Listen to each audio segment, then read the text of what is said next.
যদি গায়েব না জানে, এরা বলে আল্লাহ ছাড়া কেউ গায়েব জানে না।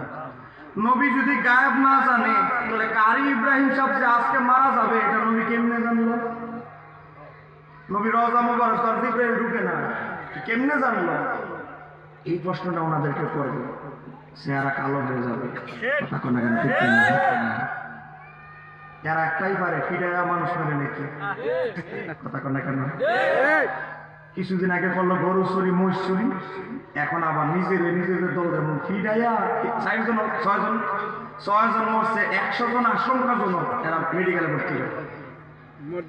100 জন আশঙ্কাজনক, এর মধ্যে 70-80 জন মরে যেতে পারে। এদের মাথা এমন ভাবে আঘাত করা হয়েছে। একটা মুমিনের দাম বলেন, একটা মুমিনের দাম, একটা মুসলমানের দাম, একটা মানুষের দাম আছে না নাই? আবার 2 ঘন্টার লেগে বিয়া করে আবার তালাক দিয়ে আবার মসজিদের